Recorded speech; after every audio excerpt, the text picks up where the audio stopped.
share some thoughts on this topic of what to do if your child's showing tendencies to gain weight quickly or is overweight and you're concerned about it.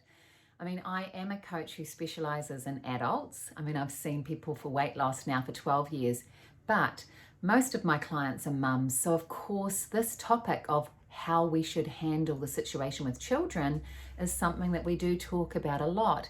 And I've noticed that especially in the last 2 years with the disruptions that have happened with lockdown, anxiety, it seems to be becoming more and more frequent that I'm being asked these questions.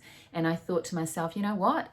I'm not a doctor and I'm in no way pretending that this is medical advice, but I do have a perspective that is worth sharing because I've sat here for 12 years now and talked to adults who a lot of them had problems or, had this issue come up when they were young.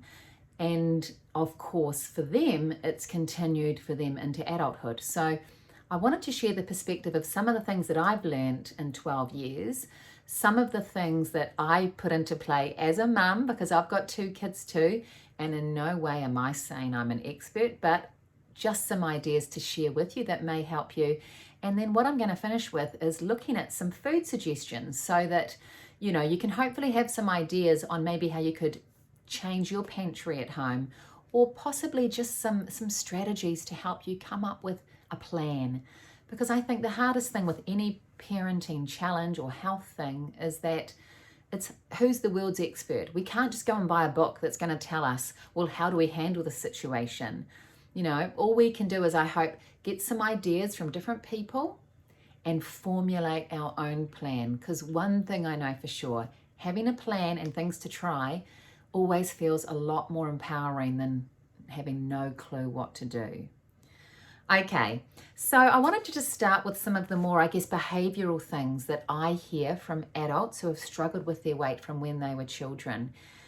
Because this is the thing, as adults dealing with children, if we can maybe try and reverse some of these or stop them happening before it does take over, that could be a really positive thing too. So the kind of things that I hear most frequently are things like, my parents forced me to eat all the food on my plate, even if it was things that I hated. I had to sit at the dinner table.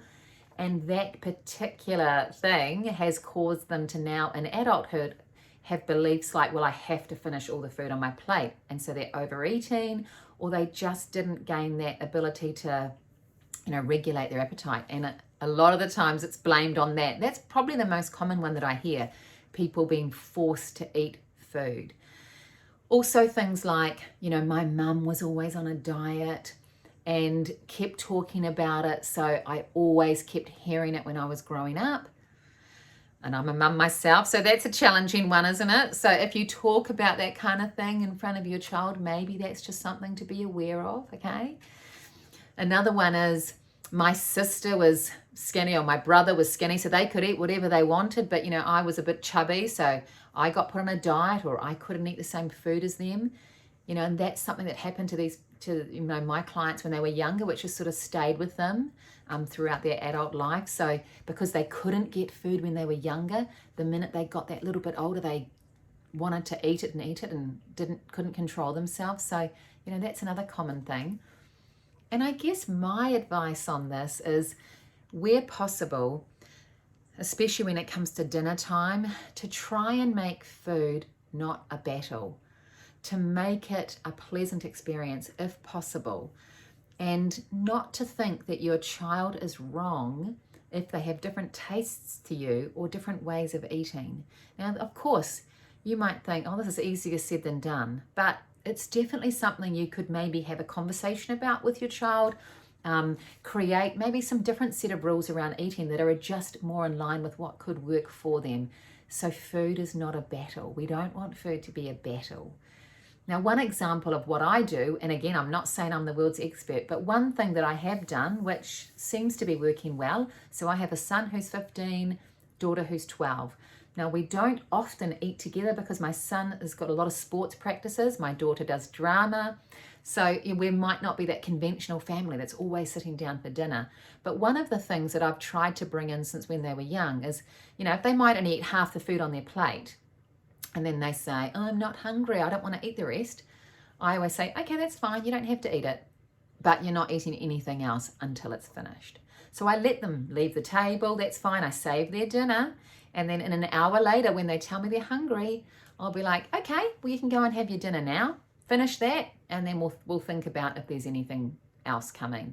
So that's just one little thing that I've done that seems to have avoided these battles of having to finish food. And yeah, so that's just one strategy which may help you. And I think the real key is communication. If things aren't working, just thinking of together, maybe coming up with some other rules that, you know, is more in line with what your child makes them feel happy, so it's just not this battle. But really the key thing with nutrition, and if you've worked with me or known me for a while, you'll know that the food plan that I specialize in is low carb. Now, low carb is a very effective way of eating for anyone who gains weight easily. So if your child has gained weight quite easily as a young person, you know, the chances are that probably, and again, I'm not a doctor, but probably they tend to handle energy a little bit differently from their friend perhaps, or friends who can eat what they like and not gain weight. Now, what I suggest normally to people is, and again, it depends on the situation, but just as general advice, it's a really good thing to possibly just change out some of the food in your cupboard to lower carb alternatives without actually saying a thing. Now, there are a lot of low carb options available now, which taste very similar to the real thing. So you can kind of do these swaps without even needing to say a word or even talking about it, which could be a good strategy. So let me just show you a couple of examples. You know, for cereal, there are some really yummy nut-based cereals. This is just one example, something to crow about. Vogel's also do a keto cereal. That's a great way to save a whole lot of energy, and it's really filling too. So if your child likes that, having that in the morning will hopefully keep them fuller for longer, which would be a really good help. Now, wraps. If your child likes eating wraps, you could swap from a normal wrap, which has about 30 grams of carbs, to something like this, a low carb wrap. These are really easy, just found at the supermarket. Again, a very simple swap. You don't have to say a word. Just maybe introduce some of these foods to the pantry. Things like cheese sticks are a good little snack rather than biscuits. In terms of biscuits, there are also things like this, a little protein cookie, which is quite nice. Some of my clients give their children these in their lunch boxes. They're yummy. They still have a cookie, but it's just a better option than a biscuit. The other really simple swap to get your child off bread if they're eating a whole lot of bread is to swap to corn thins. So these type of things are much lower in carbs. So I tell my clients to just, you know, encourage, maybe have these in the cupboard, and they can encourage some better choices without having to say a word about it.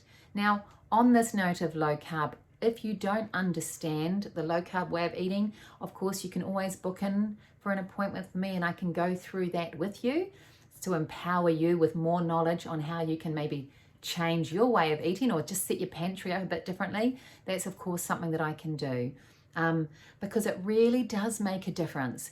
And I think the key thing with most children is if you don't want to talk about it, you're just sort of subtly noticing that perhaps they are gaining weight, or maybe they've made a couple of comments and you are concerned about it. I think it's just good to know that you can, you know, introduce a few new products, make some changes without having to make a big deal about it. Things like sugar-free jam instead of normal jam. You know, this is just this particular brand, Jock and Owl, is available at the supermarket. It's also available at Fruit World in Silverdale. So that's just a simple swap that you could use. There are things like this protein bar. This is quite a nice little bar. That's available. They're quite reasonably priced. That could be like a little treat bar. That's available at Bin Inn in Silverdale. You know, a lot of these products are really quite useful. It's just knowing, I guess, what to do and just having that idea of, well, if I can set the pantry up for success, I could maybe make some subtle changes without having to make a big deal about it, which I think is probably a good approach to do with children. I want to finish off by saying that if your child is talking to you about their weight, I just really encourage you to not sort of shy away from that, but to have a conversation about it. Like, for example, if they come out and just say to you, bang out, am I fat? Or, I think I'm fat. I've got a fat stomach, that type of thing. I would just really sit down and maybe have a conversation about that and say, well, why do you think that? Or, how's that making you feel? Or did you hear something at school? And, talk it through. If they're saying to you, I need to go on a diet, those type of conversations, I wouldn't just ignore it or sort of, fob it off. Sit down and maybe talk that through. And of course, you can always, I'm sure you'll do this anyway, explain to your child how, we do grow in different stages and how there's no such thing as right and wrong and that type of thing. I really think the key is to have a dialogue and a conversation about it, and just to encourage them to be able to talk to you about it, what's going on for them, how they feel. Now, of course, there are professionals out there you can turn to as well if you are concerned, particularly with any behaviour. So that's an avenue you could also explore. I have seen teenagers in the past, and I'm happy to do it, but only if the child wants to talk to somebody. In the past, I've had a situation where I think kids have been brought to me and they possibly didn't want to, and that doesn't end well. So I'm always happy to talk to a child or a young person if they want to, okay? So it's got to be up to them. So look, I hope that's of help. And if you'd like to talk through anything specific to your situation, please book in for a free phone call. We don't get the guidebook for this, do we? But I think with maybe a little bit of planning, swapping out some of your food choices, hopefully you can start to feel like you've got options rather than feeling like it's just all a bit too hard and completely given up.